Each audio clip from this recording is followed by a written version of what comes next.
This is Monday, October 2nd, 2017. It is 6 p.m. This is a regular board meeting of the Village of Pulaski, held at Pulaski Village Hall, 585 East Glenbrook Drive. Could I have roll call and pledge, please? Bruce Birchkowski. Present. Roger Birchkowski. Present. Robert Gajewski. Here. Doug Prentice. Present. Chris Smith. Here. Robert Van Lannen. Here. And Reed Woodward. Here. I pledge allegiance to the flag of the United States of America and to the republic for which it stands, one nation, under God, indivisible, with liberty and justice for all.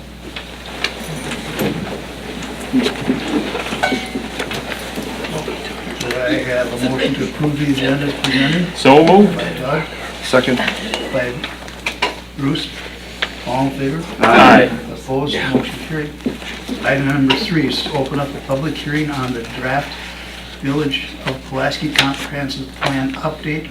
The plan is prepared compliant with Wisconsin's Comprehensive Planning Law, Section 66-1001 Wisconsin statutes. The draft comprehensive plan update consists of written text, graphics, and maps. The specific elements of the plan include issues and opportunities, land use, transportation, economic development, housing, community facilities and utilities, natural, cultural, and agricultural resources, intergovernmental cooperation, and implementation. The plan also includes goals, objectives, and policies relating to these topics. We need a motion to open the public hearing. By Doug, Second. second by Chris Smith. All in favor? Aye. Opposed? Motion carried. This has been a 2-year effort by basically members of the planning and zoning, and the boards have been constantly updated on the progress. You usually got it about a chapter at a time, and when it's all together, it's a pretty thick stack. Aaron Schutte is here to answer any questions the board may have. Aaron has led the public hearings, and he gathered input from as many sources as possible as we put this together and got this ready for the future. The next time we'll have to do this in another 10 years. Boy, that time flew by. Sure did. I had gray hair when we started. I think everything went really well. We got a lot of good written input from the community. The comments from the public meetings were all recorded, and it's made part of the supporting document. It's nice to see the input from the public that we got. It just makes everything work better when the public is involved. Aaron, if you'd like, I'll open the floor. Either that or we can have that at number 8. Ward? You want the floor open now? Yes. Yeah, I'll make a motion open the Yeah. floor. We have Second. floors open. Second. I would like to have Aaron, he's worked so hard on this, give you a nutshell, of what you feel you've accomplished. For those of you who maybe don't know me, my name is Aaron Schutte. I apologize, I just assume everybody knows Aaron. Yeah. Most do. I worked for Brown County for 17 years. Just at the end of this process, I actually took a job with the village by Schwabenon. So I'm kind of off the clock with Brown County and actually off the clock with the Schwabenon right now too. But I appreciate the assistance the Village Planning Commission, Reed and the village staff have given me getting this plan together. It was a good effort. Taking a little bit longer than I anticipated, primarily because we had a job switch, and we also had a small tornado come through the village. Otherwise, we've been about a month or two ahead of where we are right now, so it kind of set us back a little bit. The plan itself, you see kind of the map right here, demonstrates the visual plan for the village.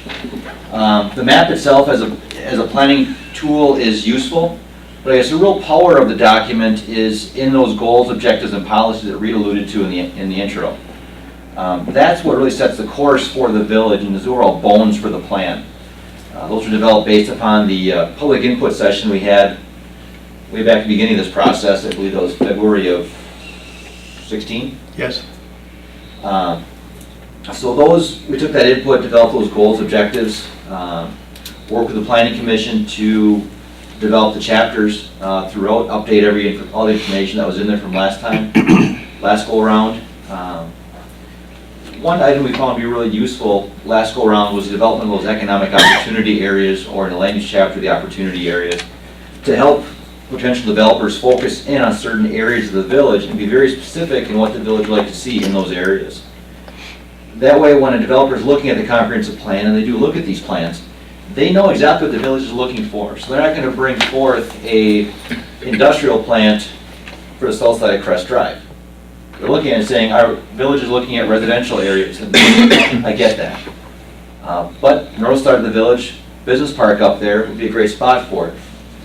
So this plan really lays out the groundwork for those developers when they start looking at the community, but also sets out the groundwork for the landowners in those areas as well, to say, here's what the village is looking for. So if you want to develop your land, we'd love to see it. And this is kind of the vision we have as a community for these areas. This plan itself is not set in stone. It can be amended. Say, everyone's heard about the Amazon project, or Amazon headquarters. So they zero in on Pulaski, say, I want to locate Amazon in Pulaski. You can amend your plan to say, yep, south of Crest Drive, we'll accept Amazon. That said, don't amend the plan kind of willy-nilly. It is a vision for the community, but it is able to be amended over time. So, again, like I said, I really appreciate it. I met with Chief and Joel and a lot of other folks, staff members, TR, kind of going through what village staff was interested in, what their visions were, so I thought that was very helpful and appreciated their time on that. I'd be happy to answer any questions that you have on the process, comprehensive planning, anything else that goes along with it.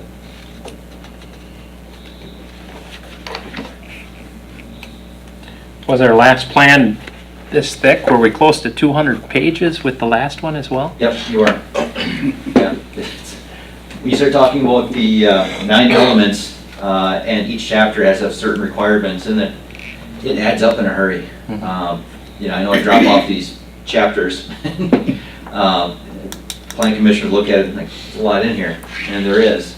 But hopefully it's useful to the village board, planning commission, board of appeals, anyone else who might need to use it. Well, it's definitely a template that references the kind of steps this board's been taking the last several years. And I think it's a good tool when somebody does come to Pulaski here. This is our vision. That's my first time seeing one. I thought it was very well put together, very, hopefully we can do it all, because if we can, it's gonna definitely make our village a better place. Yeah, I've always been impressed with the village as far as your willingness to, really step up and do the things that have to be done, whether it's, the village hall or way back when I started with Bay Lake, the water tower. There's a lot of things you guys have done and done right, and hopefully this helps with that continuing. I'd just like to interject this, that for the village board in the future, there's a lot of avenues we have to look at. For just an example, we should, as a village board, we should take a ride down to Public Works, actually visually see what they have to work with. Definitely they're in need of more space, possibly a new building.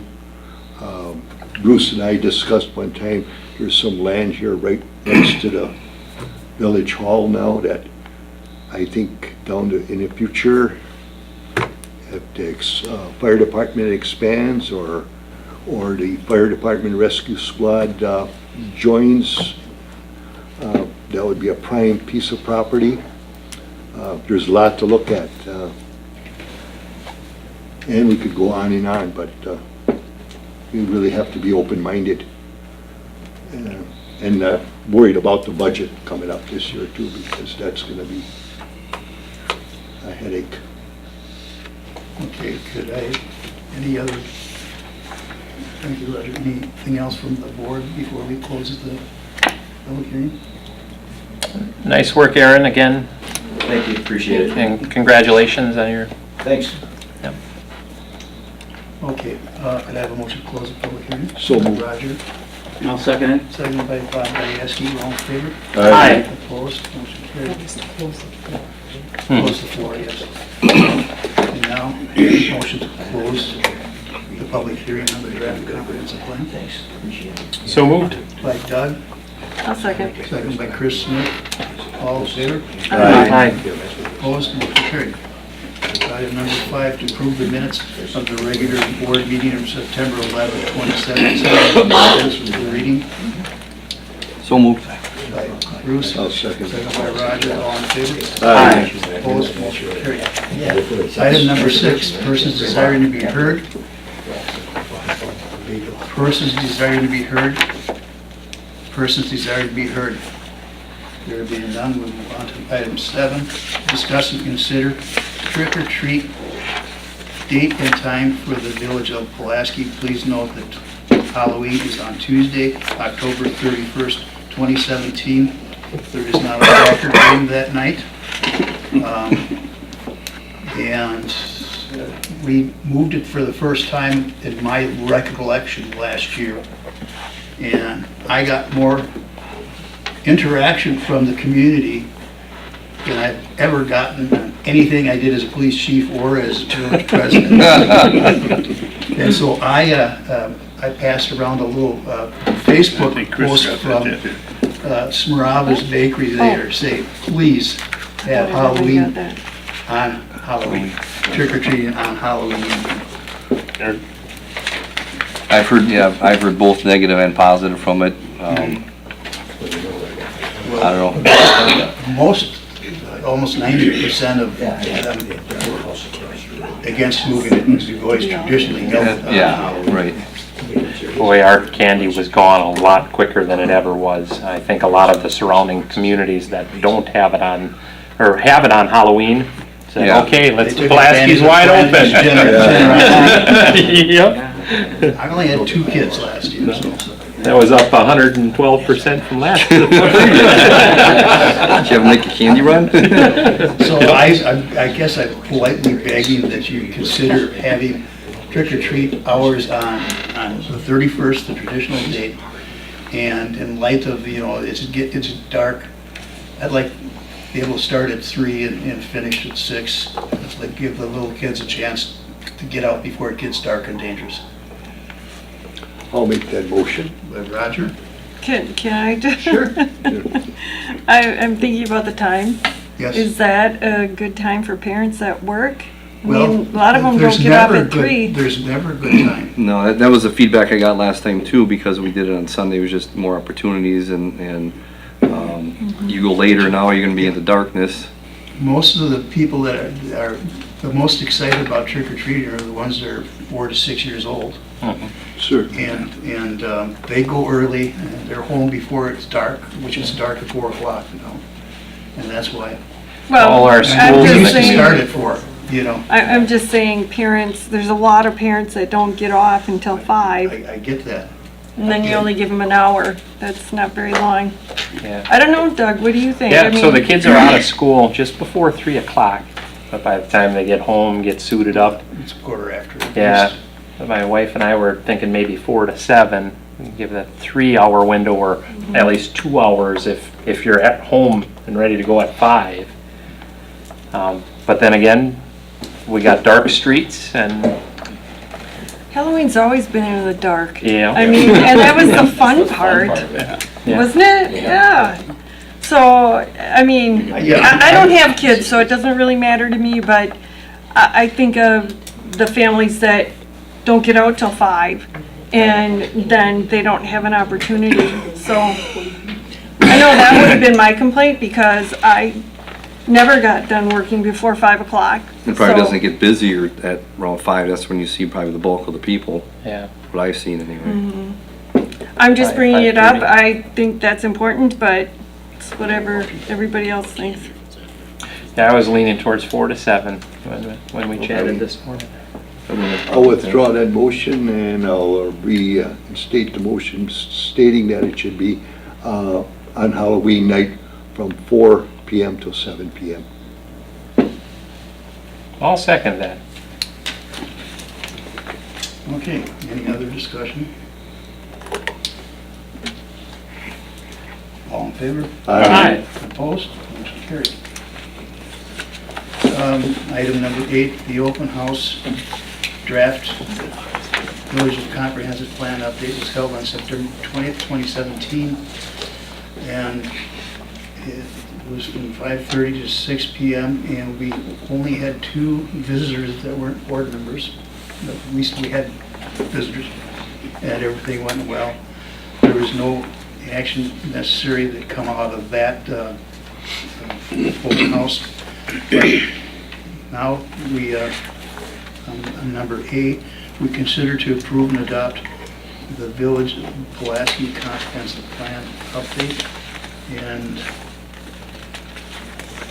that's the resolution with the ordinance. It'll be, hasn't been assigned an ordinance number, and we have to formally recommend approval. And I don't have to read all this, do I? No, just, it's adopting the 2017. It's adopting the 2017 Village of Pulaski Comprehensive Plan update, and there's about 6 whereases.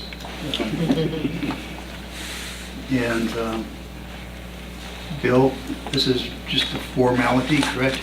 A little more than a formality, but it is required. It's got to become part of our ordinance, code of ordinances. Okay, could I have a motion to approve And the- adopt. and adopt the ordinance relating to the update of the comprehensive, 27 update of the comprehensive plan? I'll make that motion. Sorry, Bob. Bruce? I made the motion. You made a Yep. motion? Second. Bob Kieski seconds. Any other discussion by the board? Again, this will be an ordinance. Do you need a roll call vote, Aaron? Let's do a roll call vote. Okay. Bruce Birchkowski? Yes. Roger Birchkowski? Yes. Robert Gieske? Yes. Doug Prentice? Yes. Chris Smith? Yes. Robert Van Lanen? Yes. And Reed Woodward? Yes. The ordinance will be drafted and we got published this?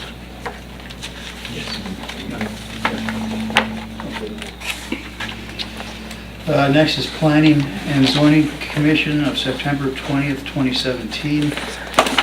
Out of that, thanks, Aaron, thank you so much. Emailed, signed copy of that whenever you get around to it, would be great. Okay, thank you Thank so you. much. Thanks, Aaron. See you guys. Good luck. Thank you.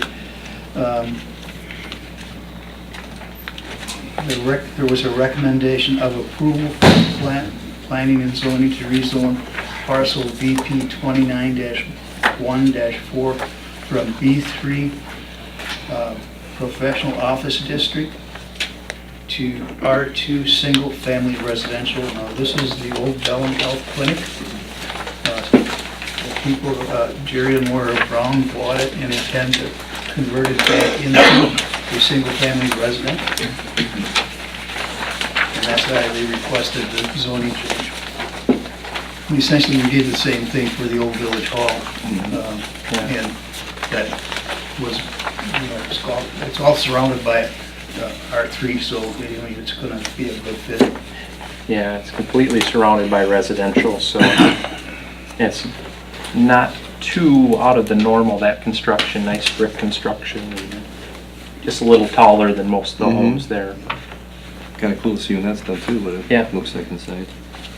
We don't have to take any action at this time because it's been passed on to the Planning Zone of Appeals. Okay. Is that the right word? With the public hearing With the public hearing. for the next board meeting. And action will be actually a November board meeting. I think the meeting is set for the 30th or something like that. Sounds right. I think so. And under B, we didn't have to vote on that, we just coming back. Right. Okay. B, recommendation of approval from planning and zoning for the 2-lot certified survey map CSM for VP 1862, a total of 12.33 acres. Lot 1 to be 1.964 acres, and Lot 2 to be 10.37 acres. Property owner is ALM Enterprises, LLC, 2203 Webster Avenue, Green Bay, Wisconsin, 54901. The applicant is Troy Hewitt from Robert E. Lee and Associates, 1250 Center Boulevard, Pulaski, Hobart, Wisconsin, 54155. No action to be taken at this time. A public hearing to rezone this property in consideration of the CSM will be held at the November 6th regular village board meeting. Item number C, recommendation of approval from planning and zoning for rezoning parcel VP 1862. This parcel is currently zoned R3 single-family residential and used as farmland. The CSM will split the parcel into 2 lots. Lot 1 is requesting the zoning to be B2 highway business, and Lot 2 is requesting the zoning be R5 multiple family residential district. The property owner is ALM Enterprises, LLC, 2203 Webster Avenue, Green Bay, Wisconsin, 54901. The applicant is Troy Hewitt, Robert E. Lee and Associates, 1250 Center Boulevard, Hobart, Wisconsin, 54155. No action needs to be taken at this time. A public hearing to rezone this property will be held at the November 6th, 27th board meeting. With that, we move on to NEW, paramedic rescue of September 25, 2017. Bob? Yeah, we had our meeting on August 28th. We had 53 calls, 32 were in the village, and 17 were no transport. And they're coming up with some kind of deal, I don't know how it's gonna work. There's no transports. They said all these calls are going in through the 911 system, are being taped. So they're gonna try a double signature form. Okay. So nobody can come back and say they weren't treated or something and with only one signature.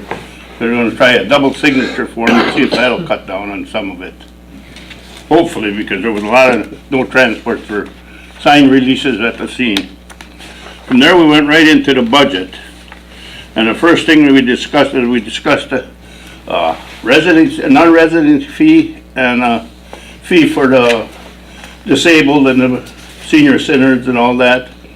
And I thought they come up with a kind of high no resident fee, but they said that's the going price in the area is $300 per person.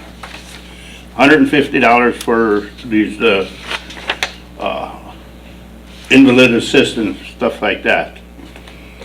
So that's what they're projecting, that we lost between $30,000 and $40,000 last year for not having this in place. So we're gonna.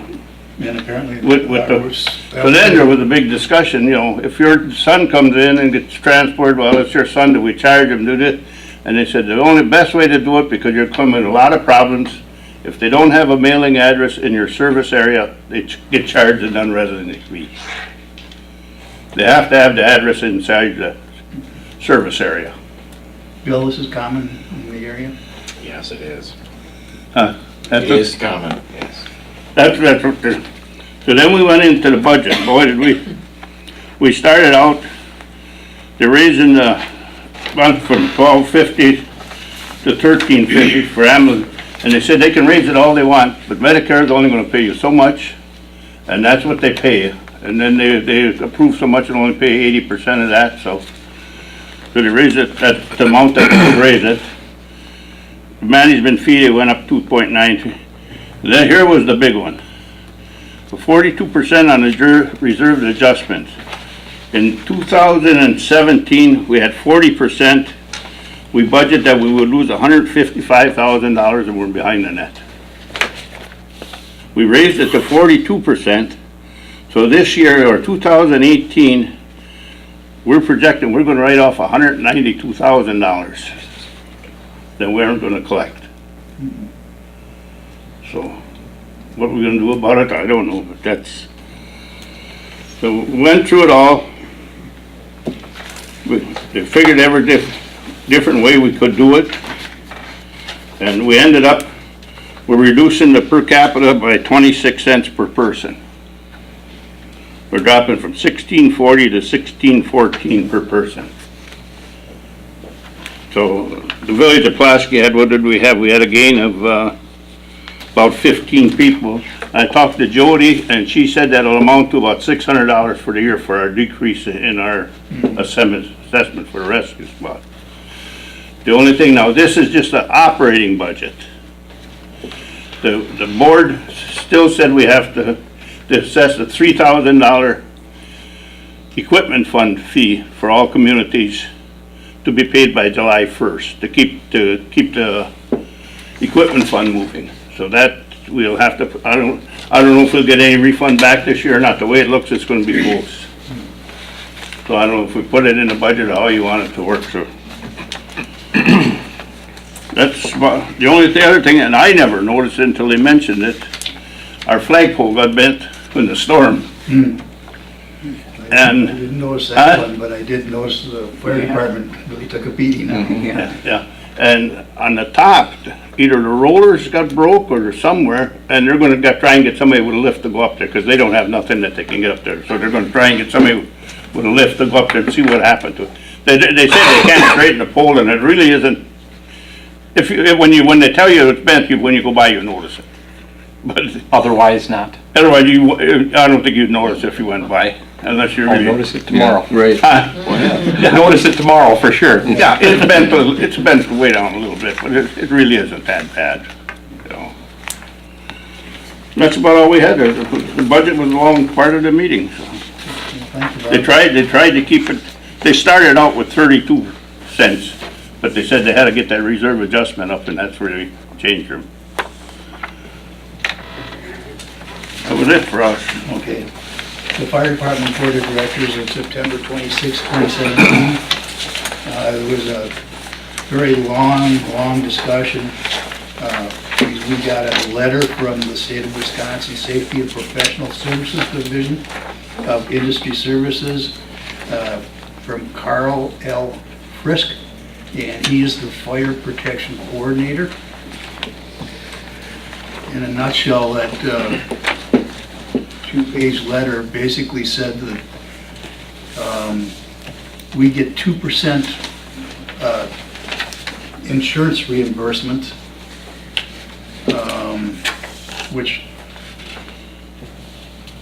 we've traditionally used as just part of the revenue and goes back into our general fund. Well, that figure was about $8,600 last year, around that. And it might go up a little bit this year, but not much. They made it very clear, the state did, that 2% is supposed to be returned back to the fire department and used for like 4 specific areas. And so that's just letting everybody know that we're going to have about a $8,500 shortfall